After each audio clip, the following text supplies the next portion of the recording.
इथे मी 50 आंब्याचे फोडी करून घेतलेले आहेत।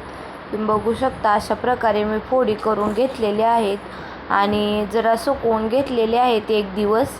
आणि त्याच्यानंतर त्याच्यावरती जे पांढरं टलकार येतं ना ते आपण काढून घेतलेले आहेत। सर्व आंब्याच्या फोडी स्वच्छ करून घेतलेल्या आहेत। इथे परातीमध्ये मी तेल गरम करून घेतलेलं होतं।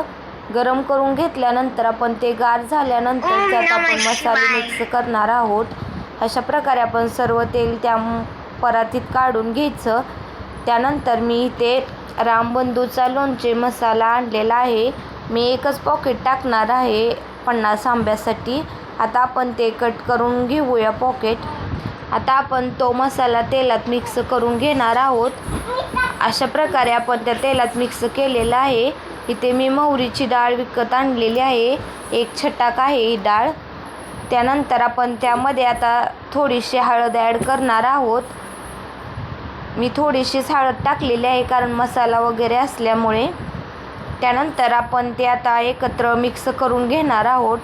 आणि मी हा रात्रीचा व्हिडिओ केलेला आहे त्यामुळे तुम्हाला जरा पुसट वाटेल। मी रात्रीचे आंबे मिक्स केलेले होते। त्यानंतर मी ते अर्धा किलो मीठ घेतलेलं आहे, ते पण आता आपण त्यामध्ये ॲड करून घेणार आहोत। नंतर आपण उंटण किंवा कशाच्याही साह्याने सर्व मिक्स करून घेणार आहोत। अशा प्रकारे आपण हे सर्व आता एकत्र मिक्स करून घेणार आहोत। सर्व एकत्र मीठ मिक्स करून घ्यायचं, थोडंसं तेलामध्ये असं विरघळू द्यायचं। तुम्ही बघू शकता अशा प्रकारे मिक्स केल्यानंतर आपण त्यामध्ये आता लोणच्याच्या फोडी ॲड करणार आहोत।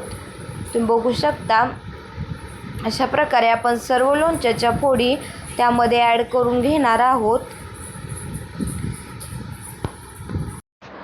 अशा प्रकारे आपण आता मिक्स करून घेणार आहोत मसाल्यामध्ये लोणच्याच्या फोडी।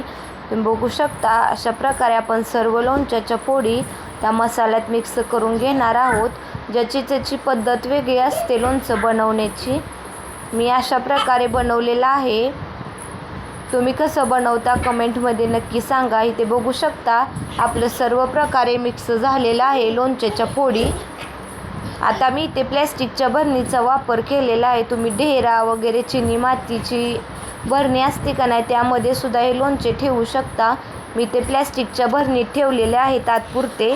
तुम्ही बघू शकता अशा प्रकारे आपण सर्व त्या प्लॅस्टिकच्या भरणीत लोणचे काढून ठेवायचे। आणि आता हे मुरण्यासाठी आपण ठेवणार आहोत।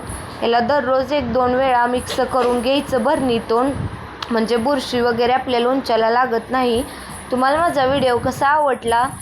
तेल भरपूर असलं ना आपल्या फोडींना बुरशी वगैरे लागत नाही। तेल असल्याने खूप छान आपलं लोणचं राहतं आणि वर्षाच्या वर टिकतं। त्यामुळे तेलचा वापर भरपूर करायचा।